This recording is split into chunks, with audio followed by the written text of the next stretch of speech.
আসসালামু আলাইকুম।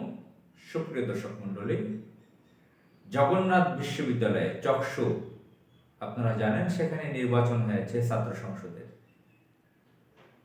এর আগে ডাকসু, চাকসু, রাকসু, জাকসু এই নির্বাচনগুলো হয়েছিল।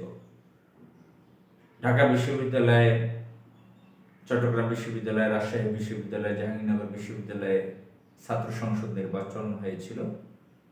আপনারা জানেন দীর্ঘ বছর ছাত্র সংসদ নির্বাচন হচ্ছিল না এই বিশ্ববিদ্যালয়গুলোতে। তো সেই নির্বাচনগুলোতে ইসলামী ছাত্র শিবির ভূমিধস বিজয় যেটাকে বলে সেটা পেয়েছে। এখন 5 আগস্টের পরে যারা মনে করছে আমরাই ক্ষমতায় আছি বা আমরাই ক্ষমতায় যাচ্ছি, সে বিএনপির ভ্রাতৃপ্রতিম সংগঠন হিসেবে পরিচিত ছাত্র দল সেখানে চরমভাবে পরাজিত হয়েছে। এখন এই জগন্নাথ বিশ্ববিদ্যালয়ে চকশু নির্বাচন হলো ছাত্র সংসদের গত পরশুদিন। আপনারা জানেন এই নির্বাচন যেদিন হয়েছে সেদিন জানানো হয়নি, তাদের মেশিন নাকি নষ্ট হয়ে গেছে, 5 ঘন্টা নষ্ট ছিল। এটা আর একটা রহস্যজনক ব্যাপার। অনেকে মনে করেছে যে এটা যেহেতু বিএনপিকে এখন প্রশাসন, সেনাবাহিনীর বড় একটা অংশ ক্ষমতায় দেখতে চায়, বাংলাদেশের শত্রু দেশের ষড়যন্ত্র আছে, তার অংশ হিসেবে বিভিন্ন গোষ্ঠী বিএনপিকে সরকারে বসাতে চায়। তার আলামত আমরা বিভিন্নভাবে লক্ষ্য করেছি। তার অংশ হিসেবে যেহেতু তারেক রহমান বাংলাদেশে এখন এসেছেন, এই মুহূর্তে চকশুতে না জিতলেও ছাত্রদলকে জিতিয়ে দেওয়া হবে কিনা, মেশিন তার অংশ হিসেবে নষ্ট করা হয়েছে কিনা, এটা একটা সন্দেহ ছিল। আমরা দেখতে পেলাম জামাত শিবিরের প্রচুর লোক গিয়ে ইউনিভার্সিটির কাছে অবস্থান নিয়েছে, কারণ বিগত দিনের অভিজ্ঞতা থেকে আওয়ামী লীগ বিএনপি যেটা করে, মেরে ধরে তাদেরকেই ঘোষণা দেয়। তারা না জিতলেও পেশি শক্তি খাটিয়ে তাদের যারা প্রার্থী থাকে তাদেরকেই তারা ঘোষণা দেয়। তো এই জন্য তার বিপরীতে জামাত শিবিরের লোক অবস্থান নেয় এবং বিভিন্ন জনসমর্থন তো আছেই, মিডিয়া আছে। এখন তো আর একতরফা সব মিডিয়াগুলো, আগে যেরকম একতরফাভাবে বামরাম মিডিয়াগুলো কাজ করতো, এখন তো ছোটখাটো হলেও কিছু মিডিয়া, সামাজিক যোগাযোগ মাধ্যম, আরো বিভিন্ন কিছু মিডিয়া তৈরি হয়েছে লিগ্যাল কথা বলার ব্যাপারে।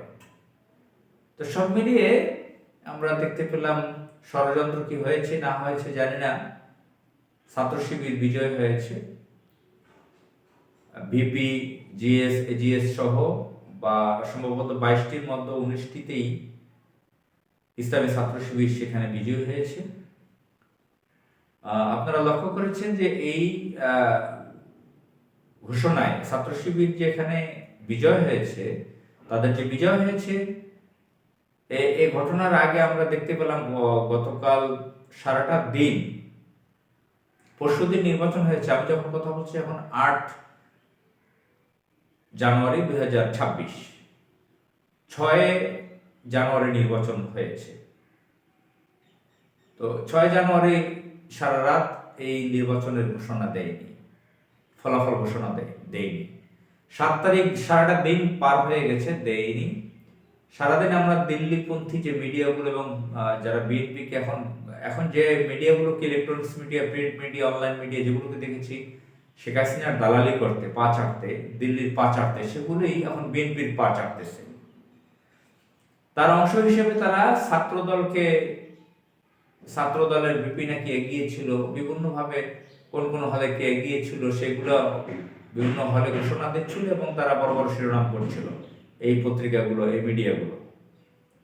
যেই দেখলো ছাত্র শিবির বিজয় হয়ে যাচ্ছে, তারপরে তারা নিউজ বন্ধ করে দিয়েছে। তো যাই হোক, সেখানে একজন ছাত্রী বিজয়ী হয়েছে একটা পদে। সে মাত্র কয়েকদিন আগে কোন একটা জায়গায় নারায়ে তাকবীর আল্লাহু আকবার বলেছিলেন, তার হাত থেকে মাইক কেড়ে নেওয়া হয়েছিল। কেন নারায়ে তাকবীর আল্লাহু আকবার বলেছে? এই কারণে। আপনারা জানেন বাংলাদেশের দিল্লির এজেন্টরা কত সক্রিয়, তারা ইসলামকে সহ্য করতে পারে না। তো তো এই মেয়েটা বিজয়ী হয়েছে, সে আবেগে কান্না করে দিয়েছে, নারায়ে তাকবীর, আল্লাহু আকবার, আরো জোরে স্লোগান দিয়ে বলেছে হাজারো শিক্ষার্থীর মধ্যে দাঁড়িয়ে। তো যাই হোক, আলহামদুলিল্লাহ, বাংলাদেশের মানুষ যারা ইসলাম প্রিয়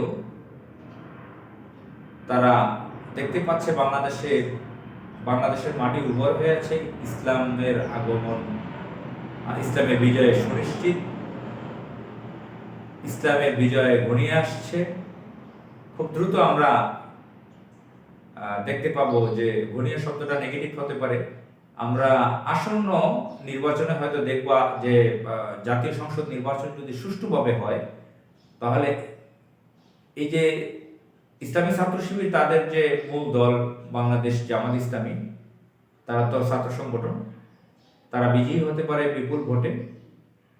যারা এখনো মনে করছে যে সেই বিএনপি এত ভোট অত ভোট, বিএনপি ছাড়া তারা রাষ্ট্র ক্ষমতা ছিল কয়েকবার, অনেকবার, তাদের অভিজ্ঞতা আছে, দিল্লির বিভিন্ন এজেন্টরা সক্রিয়, এখন বিএনপিকে বানিয়ে ফেলেছে আওয়ামী লীগ। ভারতের এজেন্ট আওয়ামী লীগ, সরাসরি এজেন্ট যারা আওয়ামী লীগ, এখন আওয়ামী লীগ যেহেতু বাংলাদেশে আসতে পারছে না, দেখতে পারতেছে দিল্লি, এখন বিএনপিকে বানিয়ে ফেলেছে আওয়ামী লীগ। এখন সে বিএনপিকে রাষ্ট্র ক্ষমতায় যেন তেন ভাবে আনতেই চায় তারা। তো এই ষড়যন্ত্র হয়তো নস্যাৎ হয়ে যাবে। আল্লাহর সিদ্ধান্ত খুবই চমৎকার থাকে। আল্লাহ হয়তো এই জমিনে বাংলাদেশে ইসলামিক একটি দলকে রাষ্ট্র ক্ষমতায় আনবে, সরকারে আনবে মানুষের সেবার জন্য। মহান আল্লাহ তাআলা আমাদের এই দেশকে রক্ষা করুক, আমাদের দেশের শান্তি স্থাপন করুক। আসসালামু আলাইকুম।